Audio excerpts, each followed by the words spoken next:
So welcome everyone to the Female Founders in Canadian Food Innovation webinar today with Plant Protein Alliance. If you haven't already, please introduce yourself in the chat with your name, city, and what you hope to learn today. Our schedule for today is a quick introduction, just let you know about who the Plant Protein Alliance is. And then we'll have 3 different speakers speaking for about 10 minutes each.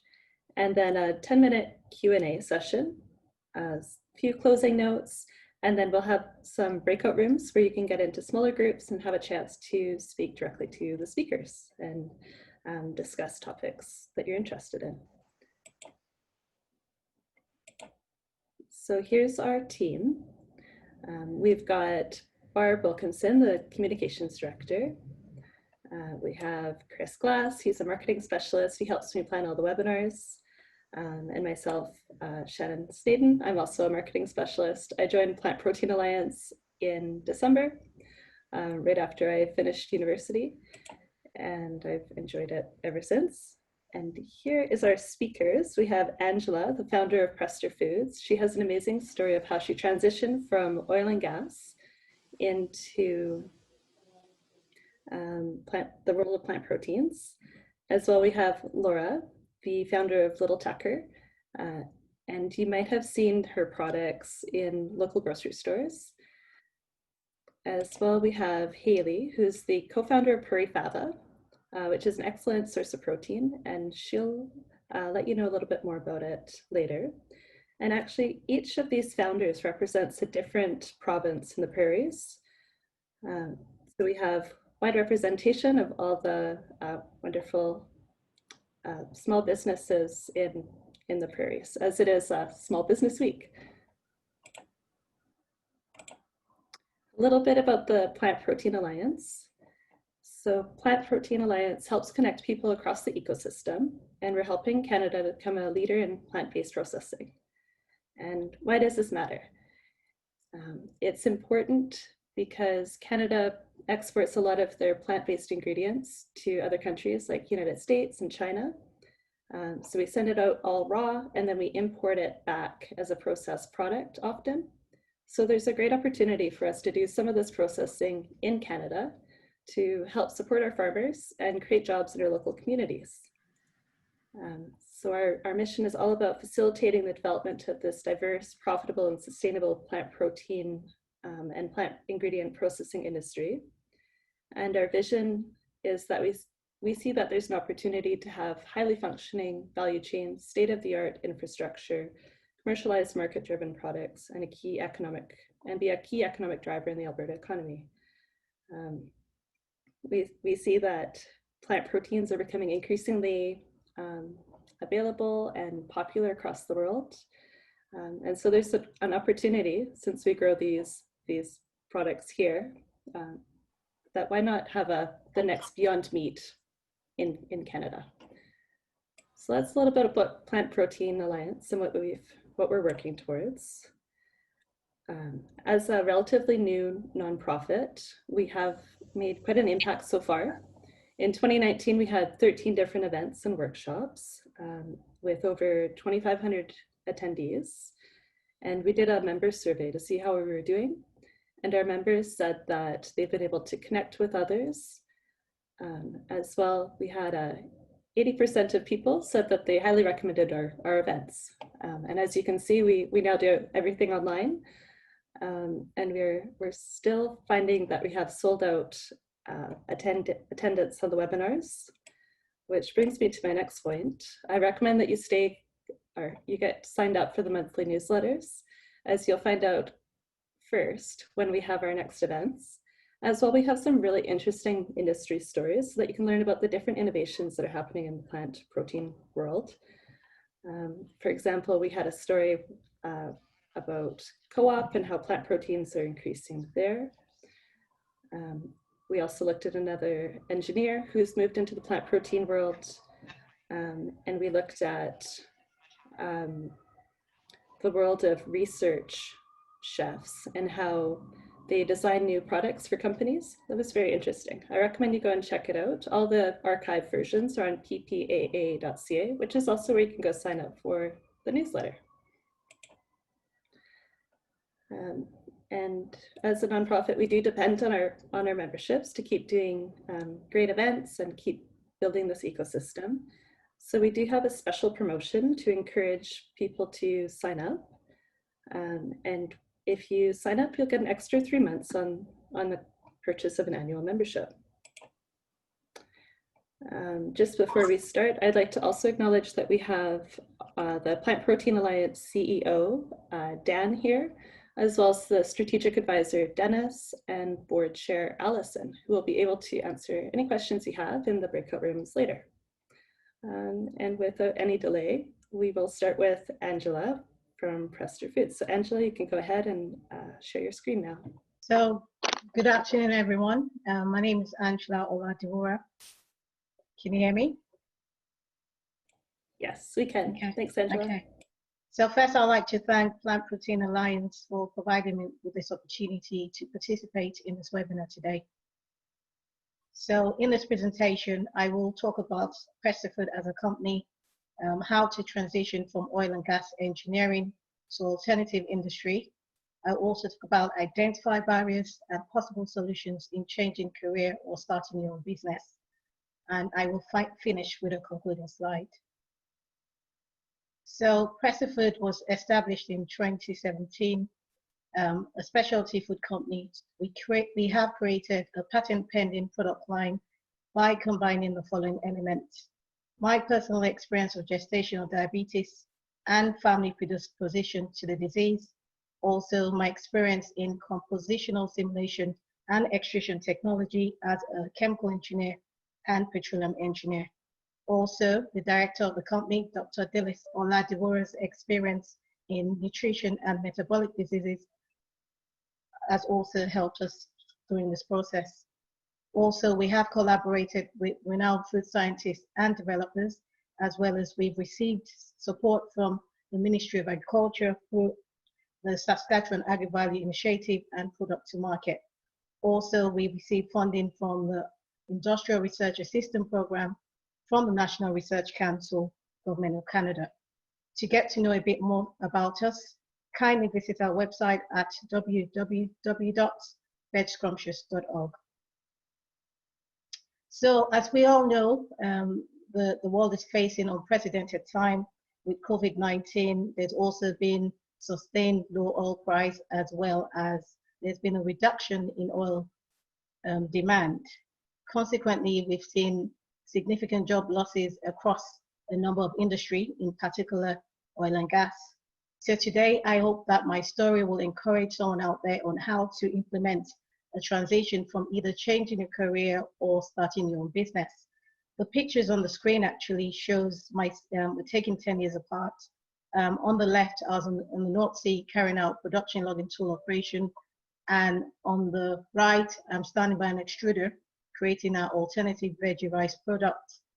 So using extrusion technology, Prairie Foods has created sustainable foods beyond wheat and a solution for diabetes and obesity. On the screen, you have our rice veggie on the left. In the middle, we have our veggie pasta, and to the right, we have our cereal. Also, kindly watch our video on YouTube channel and you get to know a bit more about us. Our contact details also displayed on the screen. So today, the question I'm trying to answer is how to transition from oil and gas engineering to an alternative industry. So in order to do this, I'd like to highlight transferable core engineering skills required for this transition. First, soft skill, which includes communication, adaptability, teamwork, and capability, of course, the willingness to learn. Again, we have problem-solving skills, which comes with the territory of engineering, and analytical skills, which is essentially our ability to make sense of complex data to reach a valid conclusion.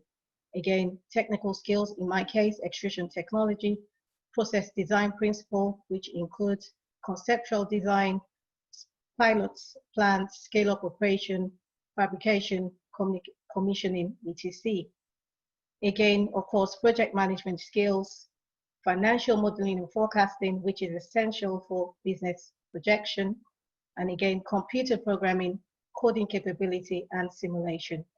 Of course, contract and negotiation as well. you may actually require to acquire additional training or certification for this transition. So what are the possible alternative industry? For, in this presentation, I've identified energy, which is normally the natural feed, which would include renewables, which is wind, solar, hydropower, and biofuels, or may also include fossil fuel, which is coal and natural gas, or in fact, nuclear power. Again, you may consider food processing like myself, or agriculture, pharmaceutical industry, water management, waste management and treatment, of course, banking and finance, artificial intelligence, Internet of Things, or data management. Again, business owner or entrepreneur. So what are the identified barriers and possible solutions? For the purpose of this presentation, I've identified four main barriers. I start with experience. Oftentimes people are reluctant or hesitant to change the career or to start a business because of lack of experience. In order to be able to overcome this, you may want to carry out your own research and analyze the industry of interest. Also, carry out independent study online. There are free materials available for you, as well as you may want to connect with mentors of various social media platforms, such as LinkedIn, Facebook, or Twitter. Again, decide on the pathway to navigate into the industry of interest. For example, you may want to volunteer to work or acquire certification that will help you through the process. The next three barriers actually focuses on the case of you starting your own business. And oftentimes, one of the questions you may want to answer is, what do I want to do? And so to do this, you may want to identify the problems of interest you want to solve. So you need to ask yourself three main questions. What are you passionate about? Also, what problems is or are your local environment or economy facing? And of course, how does this fit into the United Nations Sustainable Goals by 2030? Again, once you've identified what you want to do, the next question that would often come to mind will be, how do I fund this project? So your funding options include the following: personal resources, government grants and loans, business financing, crowdfunding, network funding, and of course, incubators or accelerators. This is not an exhaustive list, so you may want to explore the option as you see fit. And of course, you've identified what you want to do. Now, the next question is, how do I do it? And so this is where you have to think about the actions you need to put into place. So the actions you need to execute a business concept are: first, create your own business plan. A business plan essentially is you've identified the opportunity, you know what problems you want to solve, you have a solution to offer, and then you need to look at your solution, how that compares to existing market, and then of course your competition.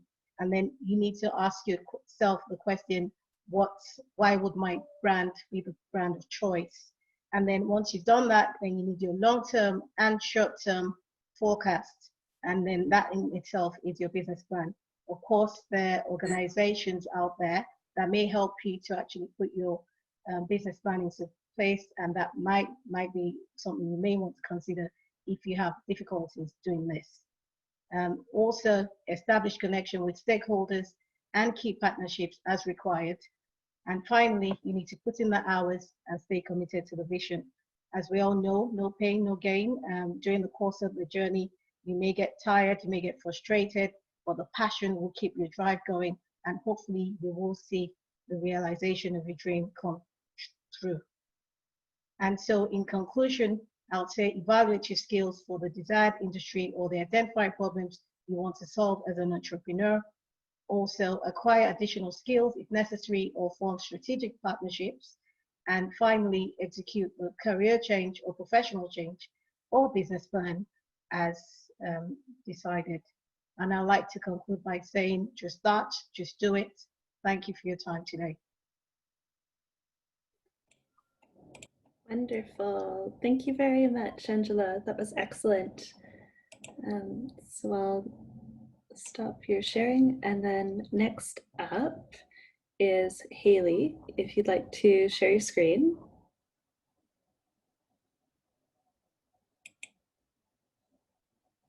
Perfect.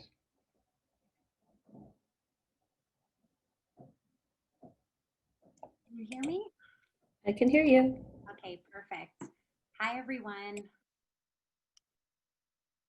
So today I am super excited as I am going to talk to you about my favorite four-letter F word, Fava, and all the opportunities that Fava has in the marketplace and how we've grown our business.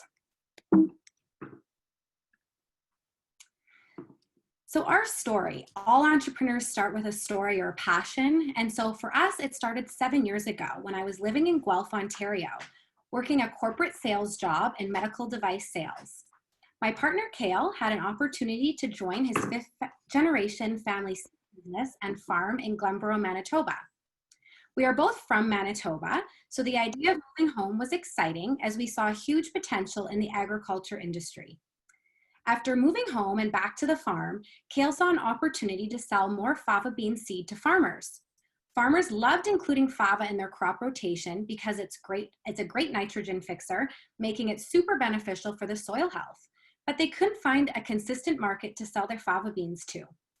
Cale and I were perplexed as we saw these Snap Pea Crisps and these other pulse and plant-based innovations on the grocery store shelves flying off the shelves. And we thought, surely Fava can compete with pea and chickpea. Why not Fava in these products? Not long after our move, I became very passionate about living a healthier lifestyle when my mom was suddenly diagnosed with cancer. She was craving carbs due to her treatments she was receiving, and we began to look for alternative protein sources for her. Fava is a great source of protein and fiber and has a neutral flavor. I thought what a great ingredient fava could be added to some of these carb-heavy foods to boost nutritional content and maybe help give my mom a more substantial feeling with proper nutrients when eating some of the most craved foods. Together with my partner Cale, we founded Prairie Fava. My passion for health and experience in sales and Cale's expertise in agriculture helped us create Prairie Fava, bringing back this ancient bean and creating demand for fava on plates around the world. Sorry.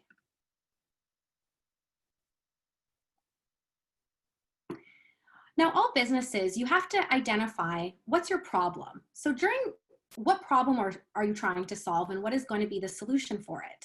So during the year of 2015 and 2016, I started conducting market research to see where Fava could be a fit and what the current problems were in the plant-based market and how Fava could help meet the growing demand for plant-based proteins. What I noticed was 55% of consumers are willing to eat more plant-based foods, but they need variety to choose from as part of a diverse and healthy diet. Consumers are always looking for healthier options, but 67% say they would eat more plant-based foods if they tasted better. Consumers from the ages of 24 to 34 buy plant-based foods to align to their purchase behavior and their moral ethics regarding environmental impact. And only 25% of consumers trust the food system. So the solution I came up with to some of these problems was introducing Fava, not only just Fava, but Prairie Fava's Fava. Prairie Fava's ingredients add and complement plant-based offering for all types of protein consumers. Prairie Fava's ingredients can enhance the nutritional profile of a product without compromising on taste or texture, winning over consumers. Prairie Fava is proud to be vertically integrated, offering quality, traceability, and reliability to its customers and end consumers. Fava is a nitrogen-fixing and sustainable crop, which is going to increase soil health and yield.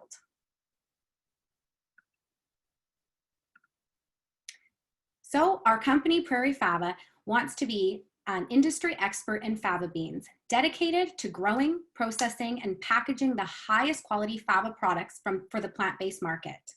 Our vision is to bring back this ancient bean and create fava on plates globally. And our mission is to grow and craft functional plant-based fava ingredients and products for a healthier diet and planet. As mentioned before, Fava checks all the boxes when it comes to consumer trends: high protein, high fiber, allergen-free, gluten-free, soy-free, non-GMO, sustainably grown, and it's the most neutral in flavor, which makes it a great ingredient to add in various market segments and various product applications. As you can see nutritionally, Fava is far superior and compelling as a pulse and plant-based ingredient in the market today. At Prairie Fava, we sell whole ingredients, from whole Fava to Fava splits to Fava flour, and even our byproduct, our Fava hulls. We utilize the whole bean and sell to various market segments. Now, saying that, we sell Fava in in the North American market as an ingredient, and it has taken a lot of work, and it's still taking and requires a lot of traveling when we were able to trade shows, networking, research, collaborations, different forms of partnerships, and now, of course, attending lots of Zoom calls to continue to drive the growth of Fava and educate to why Fava is a great functional ingredient and is versatile for food products, healthy for the consumer and for the planet. Prairie Fava's main market is North America, but we have seen traction globally with sales to Japan, Vietnam, and Netherlands. And as you can see, if you're interested in the plant-based space, the plant-based market is huge, as just the plant-based food market alone is expected to reach $85 billion this decade.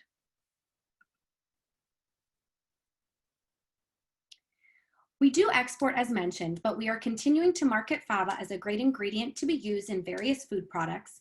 We are also excited to be innovating, and we will be looking at launching consumer products so we are right from our farm to your family's favorite product in your pantry. As a young company, market access is important to be able to sell and generate revenue and profits. But what has been a huge part of our success is being able to access different types of government funding. Programs like NRC IRAP, and if you are a woman-owned business, the Western Economic Diversification Canada program offers great loans and grant programs, and Can Export is another great program if you're interested in exporting. These are all key and have been huge part of helping us get traction in the marketplace. Sometimes, as a startup or a young company, you keep setting new goals, so you feel like you have so much to do and wondering when you will see traction. But last year, we were honored to be the recipient of the 2019 Startup of the Year, which was finally a nice time to pause and reflect on how far we had come, which I think is important for all entrepreneurs and small businesses to do.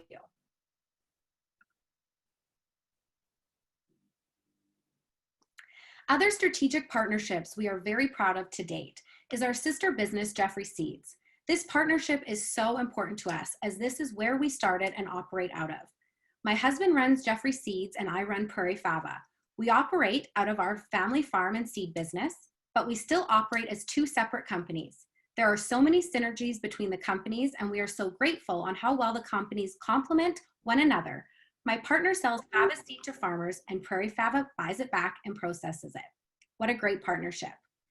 Another very exciting and recent collaboration was with Protein Industry Canada and a global leader in plant-based protein, Breakout. A project of $19.1 million will help drive capacity and innovate with pea and Fava and the synergies for them for the future ingredients of the world. Our investor partnership with District Ventures, Arlene Dickinson's fund from Dragon's Den. They are experts in consumer packaged goods, and as we go into that direction, they will be a great support for our launch of our products.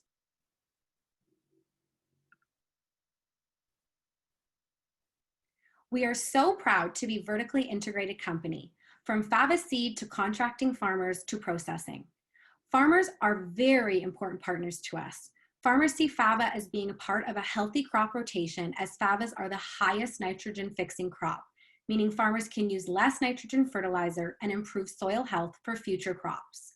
But we have to continue to speak to more and more farmers across the prairie and as demand grows about the importance of sustainability and regenerative ag and how Fava can play a part in this. As the old saying goes, it takes a village to raise children. So it must also take a small village to grow a company. These are some of the amazing team members who work alongside me and Kale to help grow Prairie Fava and to help make Fava famous. We wouldn't be able to do it without their support and their amazing smarts and their game-changing attitude for future innovation.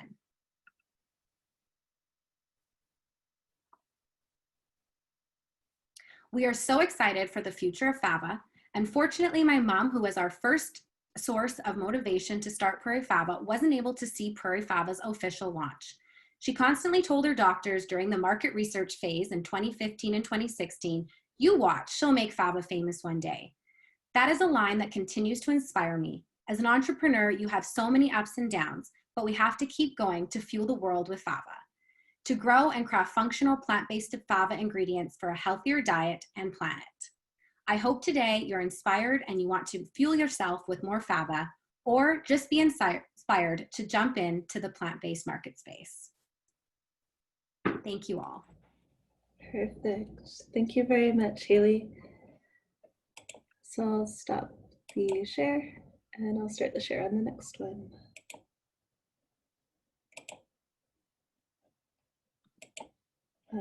So it's Laura with Little Tucker. Perfect. And can you see my screen? Yep. Perfect. All right. Perfect. Thanks, Shannon. Hi, everyone. I'm Laura. I am the founder of Little Tucker, and we make guilt-free, plant-powered snacks and treats that keep you fueled throughout your day. So today I'm going to be talking to you about my journey with Little Tucker so far, and then the growing trend of plant-based eating. So Little Tucker was born when I moved to Calgary from Australia, where I had a background in journalism. And when I moved to Calgary, I realized that my dream of working in radio had to be put on hold because I was told over and over again that I talked funny. Believe it or not, my accent 7 years ago was a lot stronger than it is today. But I realized that I had something else to bring with me from home, and that was my knowledge and love of healthy, plant-based, wholesome food. When I moved to Calgary, I found myself faced with a problem for the very first time. One day I remember being at the grocery store. I was running in to pick up a quick snack in between running errands, and I went directly to the granola bar aisle or the snack aisle. And as you know, you're faced with hundreds of options that claim to be all natural and made from real food. But I'm one of those crazy people that read the ingredients on the back of a package. And when I did so, I discovered pretty quickly that they were actually all filled with unnatural sweeteners and syrups and preservatives and, to be honest, ingredients that I had absolutely no idea how to even pronounce. So I quickly realized that what we're actually being offered at the grocery store isn't a healthy snack like they're claiming to be. It's in fact just dressed up junk food. Shannon, next slide, please. You see, I come from a big Italian family in Australia, and this is how I grew up understanding food. So we grew everything, we made everything by hand, and we cooked it all ourselves. So I grew up with a very close understanding and appreciation for the food that I was putting in my body and fueling myself with. So one day when I was in Calgary, I basically started crafting recipes in my kitchen based on what I was missing from home. And I don't know if anyone's been to Australia before, but if you have, you may have realized that the food scene over there is very fresh, it's very healthy, and it's very plant-based forward. So yeah, I started basically crafting these recipes based on what I was missing from home. So everything was all plant-based and gluten-free and dairy-free and naturally sweetened, and it involved a lot of snacks. And I kind of had the realization that if I was struggling to find something at the store that fulfilled my dietary preferences, then there had to be more people out there that were feeling the same way. So I decided to basically take things into my own hands, and that is how I created Little Tucker. But don't get me wrong, I never had the intention of creating a nationwide business. This was something I thought would be a little bit of fun for the summer while I kind of figured out what I was doing with my life. Next slide, please, Shannon. So this is me at my very first farmer's market. It was in the parking lot of a Canadian Tire, and this was my big launch day. I think I'd spent about $5 on a logo, and I had put together a very grassroots website. And I had made what I thought would get me through the 5-hour market. I remember being so nervous, just hoping that 1 or 2 people would kind of stop by my booth and talk to me during the day.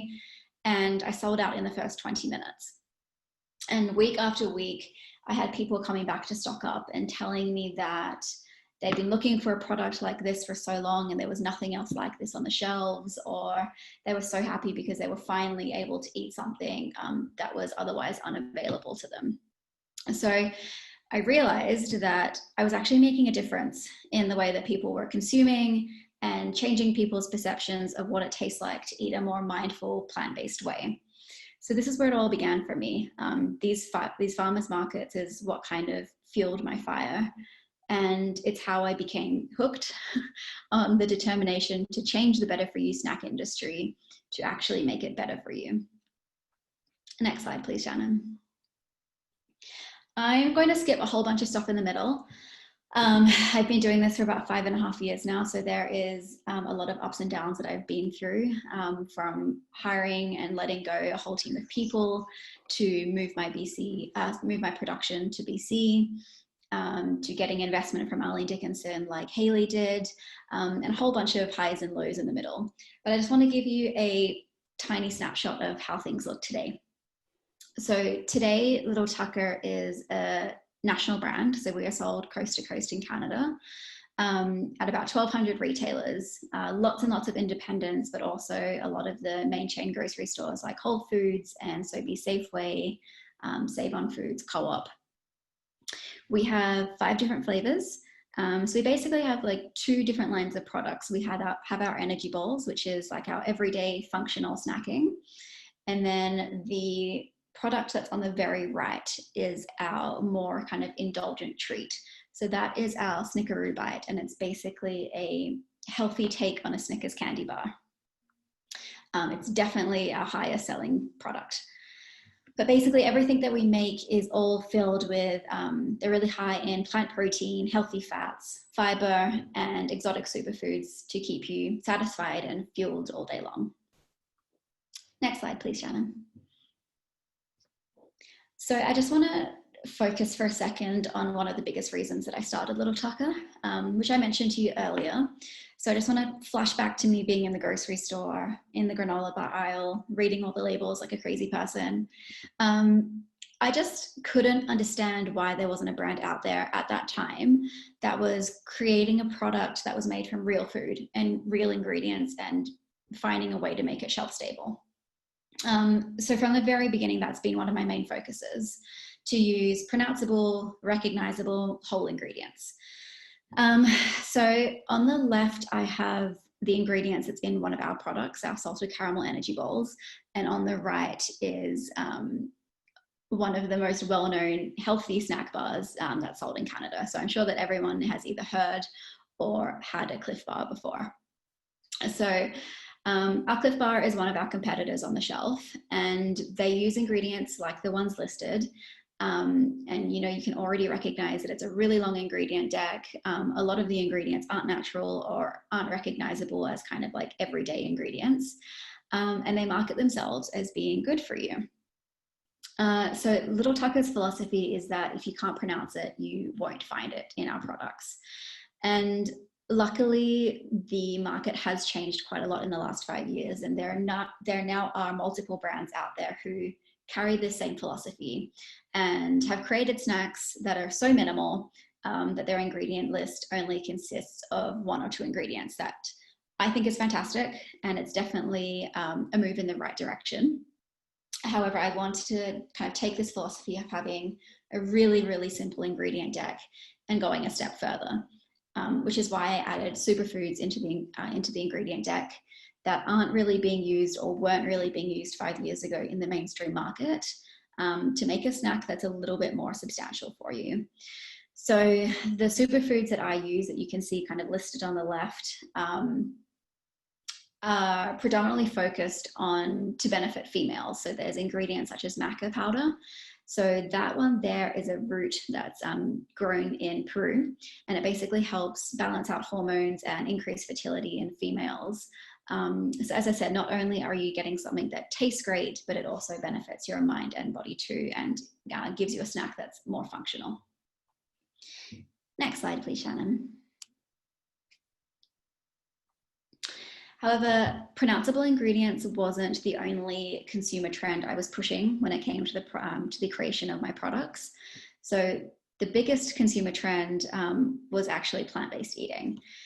So when I started this 5 years ago, the term plant-based eating or vegan was not commonly known at all, which I know is really hard for us to believe now, considering how much that's changed and how much the plant-based market has grown since then. But I still remember being at those farmers markets and having to explain to people what the term vegan meant. When I kind of had it on my sign saying vegan, people would literally ask me what that was. I would also have to let them know that no, I wasn't selling meatballs, these were energy balls, and actually having to convince people to try a free sample. They were all for it until they knew that it was vegan, and then they would basically run away screaming. So we can probably all definitely agree that things have changed so much in the past 5 years. Next slide, please, Shannon.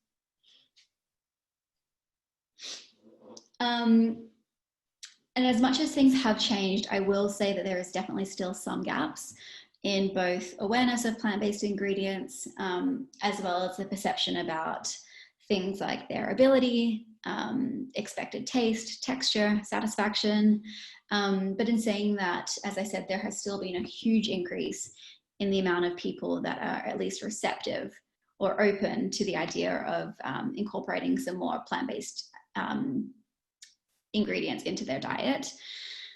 We've seen this over the past few years with a huge boom in the creation of plant-based innovations such as meat alternatives. We've all heard of Beyond Meat burgers, the hundreds of dairy alternatives out there now with nut cheeses and plant-based milks. And I've also personally found that the plant-based shift is particularly prevalent in the snacking industry. And I think that that's because there is just such a huge scope of opportunity when it comes to snacking, because everybody snacks. I think on average, people snack 2 to 3 times a day. So there's just such a huge opportunity when it comes to innovation and consumers. And snacks are kind of seen as sorry, Shannon, almost. Snacks are seen as one of the key opportunities in plant-based foods because they address other consumer desires. So it's not only that people are wanting to consume more plant-based foods, it's also that they're wanting to consume foods that are higher in protein. They want to consume vegetables in a much more convenient and accessible and functional format. And I think we need to look at it in a way that people are really busy these days. People are constantly on the go. If we think of people who kind of work downtown Calgary, it's very rare that those people would be taking 30, 40 minutes out of their day to kind of sit down and have a proper meal as a lunch. A lot of these people are constantly eating at their desk or eating on the go in their car. So they need snacks to basically provide them with that boost of nutrients really quickly and really accessibly. Next slide, please, Shannon. So the last thing I want to address is the fact that people are kind of always asking me how if they can incorporate more plant-based foods into their diet or they can convince other people to do so. And my answer to that is to kind of build a bigger picture for people. So, you know, we're always talking about the environmental and ethical benefits of plant protein compared to meat protein.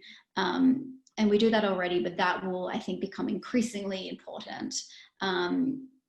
Because I believe that selling the environmental benefits of plant protein is a little bit less polarizing, a little bit less confronting than kind of discussing those more ethical issues like animal treatment in food production. As much as that worked for me, for a lot of people, this is kind of seen as a little bit too aggressive and a little bit too confronting. And unfortunately, it just doesn't work when it comes to convincing people to kind of make that change. So I think it's better to highlight those more ethical and, those more environmental reasons. And then the second thing I would say is that when talking to someone about shifting to plant-based eating, it definitely doesn't have to be an all or nothing kind of thing.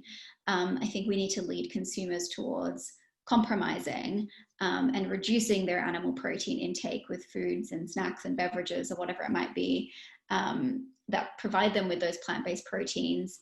I think that's a more acceptable option rather than expecting people to eliminate animal protein altogether and kind of asking someone to cut out their steak and whatever it might be, cold turkey.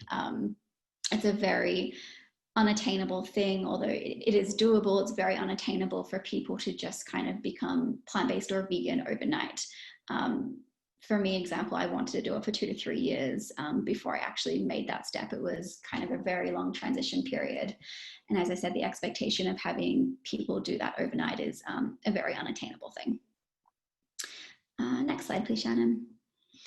So I know that I kind of just skipped the surface on Little Tucker and what we are as a company, and also my kind of views on plant-based eating. So if there are any questions or discussions that you guys want to have with me, please reach out. And I would love to have that discussion with you guys.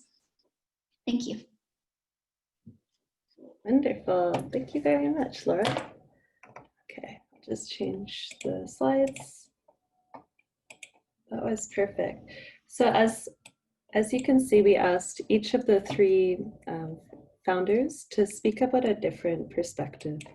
So the perspective of changing industries, the idea of creating a whole new category with fava beans, and then changing perspectives with Laura and talking about venture capital. So I believe you got a pretty good overview. Can you guys see the slides here? Perfect. Okay.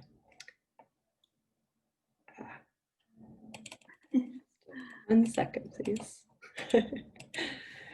As a quick trivia, what percentage of the world's venture capital do you think is invested in female founders? You can put your answer in the chat.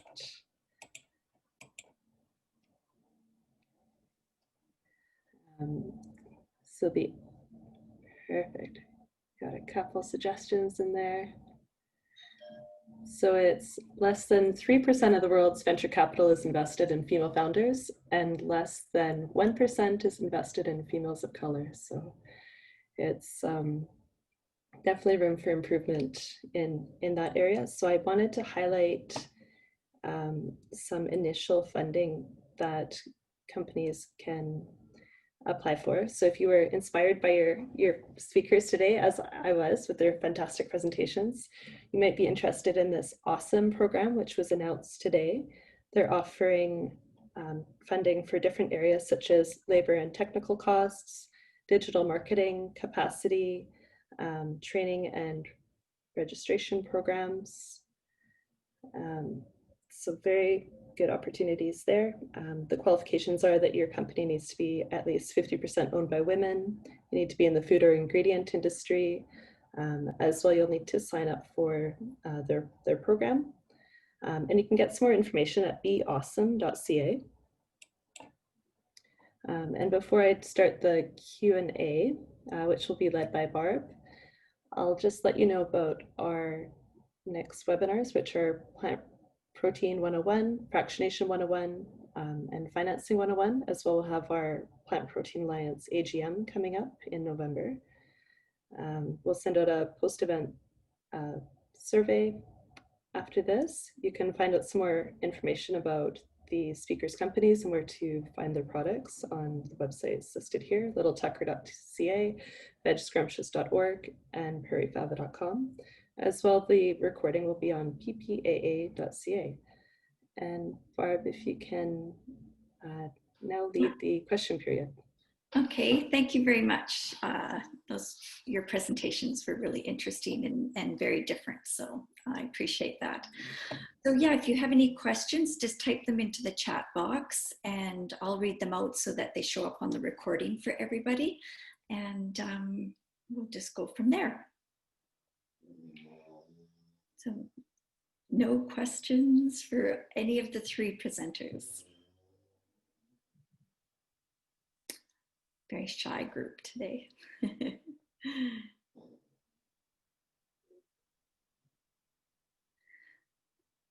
Angela, I was wondering when you will be launching your product line. 2021, next year. Okay. So Allison would like to hear a little bit about getting your products onto the shelves and what that was like. Do you want to take that, Laura, first? Yeah, I can take that. Experience getting product into store shelves. So for me at the beginning, I started by targeting food service. So I was in a lot of like fitness studios and a lot of the local cafes in Calgary. I think that was a fantastic way to kind of start and just get your kind of brand out there, and the barrier to entry is a lot lower. You don't need specific things on your packaging and all the rest of it. So I think it was a really good way for me to start. But I knew from there that I obviously wanted, like, my main goal was to always be in mainstream grocery and to not make this like a niche product. So from there, it was just a grind. It was hitting the pavement and going into the kind of like independent grocery stores in Calgary, and just continuously dropping off samples to them, sales sheets, telling my story. It's always the best to kind of get yourself in front of the buyer, because a lot of the time a buyer isn't interested in your product. Like, obviously they want to know that it's a good product, but they're actually interested in you as an entrepreneur and your story. So I think getting, you know, yourself and your story in front of them is a huge help. And then it gets to the kind of stage where you obviously can't go into every single store yourself, especially if you're expanding outside of your home city. So that's when, for me, a broker came into the picture. So I have a broker who's basically like a team of salespeople.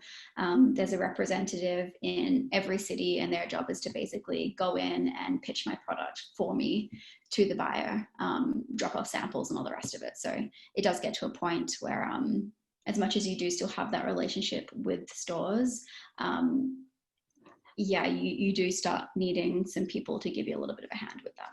Right. Yeah, I never thought of the personal relationships of being so important to get on the shelves. So. Oh, it's huge. I mean, it's probably the most important aspect of my business, is having those relationships. I mean, I have the local buyer of Safeway Sobeys on my mobile. He was texting me, wishing me happy Thanksgiving and all the rest of it. So nice. I know that, like, so many people say to me that business isn't emotional. And I just disagree with that so strongly. I just think that these relationships that you create with people, it's so important for your business. Okay, thank you. Do any of you do any education, like with children or younger people, about plant-based diets or the plant-based world? No? Okay. Yeah, I don't. I actually think it's a fantastic idea now that I'm hearing about it. My target market is more the mothers and fathers who are buying for their children. Yeah.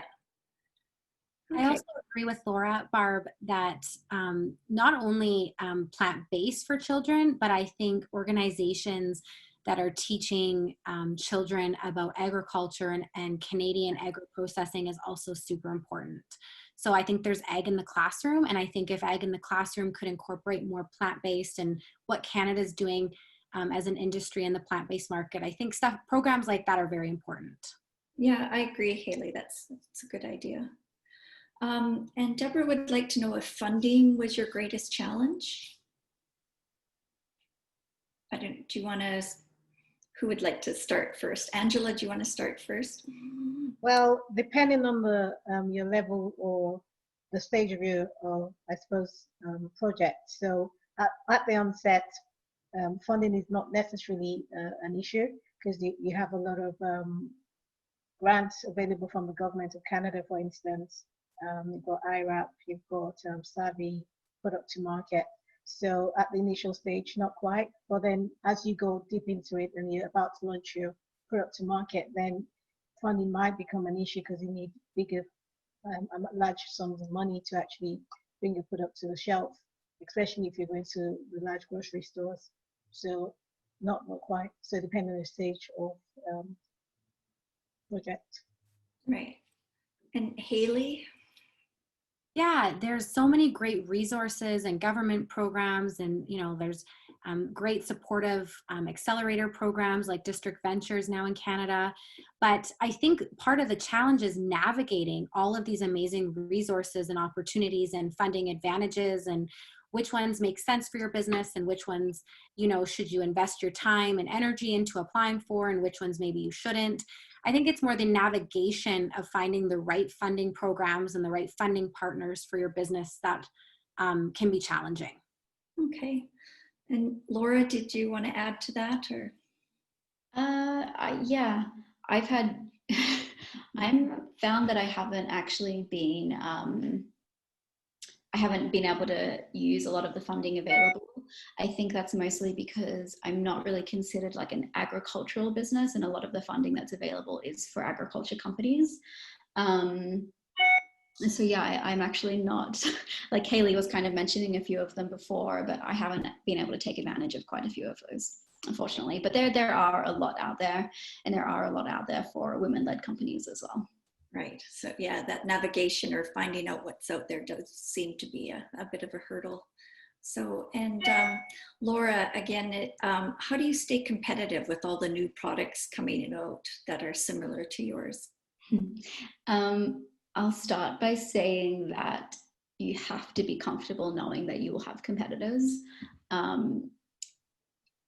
People will always copy something, whether it's your branding or your packaging or your product or your messaging, whatever it might be. Like, there will always be people out there who can mimic that. And it's just something that you have to be comfortable with. And I think the most important thing is to just keep your head down and focus on what you're doing. Like, obviously be aware of what other people are doing and stay ahead of that. But just focusing on your own goals and where you want to get to is the most important. And I would also say, never get complacent with your innovation. You need to constantly be innovating and coming out with new products. And I'll admit that that's something that I didn't do the best job of over the past 2 years. It was such a big effort just kind of getting my product out there across Canada, that once that happened, I think I got a little bit comfortable just kind of thinking like, okay, like I can kind of not relax a little bit, but just kind of maybe concentrate on other aspects of the business. And I didn't innovate for about 1.5 years, 2 years. And since then, so many products have kind of hit the shelf. And so now I'm kind of having to scramble to keep up with everything that's new and innovative in the market. So yeah, just never get complacent. I do feel like a founder's role should be to always be innovating new products and being the person that's in your manufacturing facility, always coming up with new recipes and new products and all the rest of it. Great, thank you. And Angela, Judy's wondering where you produce your extruded products. Here in Saskatchewan. At what facility? Here in Saskatchewan. Yes, but at what facility, or is there a specific site that you do that? The food center. Okay, thank you. And do any of you have plans to include organic certification of the products in the future? Yes, most definite. Okay. And Hailey, your products are coming soon. So yeah, but our ingredients too, we are actually certified organic at our plant to process organic. The issue with pulses and fava beans in particular in Canada is getting that research for the agronomics of the organic crop and how that processes. And so it's kind of like a chicken and an egg reaction, where you need the demand to support the crop, and vice versa. So hopefully as demand increases, especially just in pulse crops in general, there'll be more research to support the growth and the supply chain to meet that demand. Right. Okay, thank you. So I think, Shannon, do you want to go into the breakout rooms for a little bit to wrap us up today? So I hope you had some good conversations in your breakout rooms. A huge thank you again to Laura and Hailey and Angela for giving us your different perspectives into your stories and showing us the resilience and creativity that is out there, and it was super inspiring. I loved it. So thank you again for everyone coming, and have a wonderful rest of your day.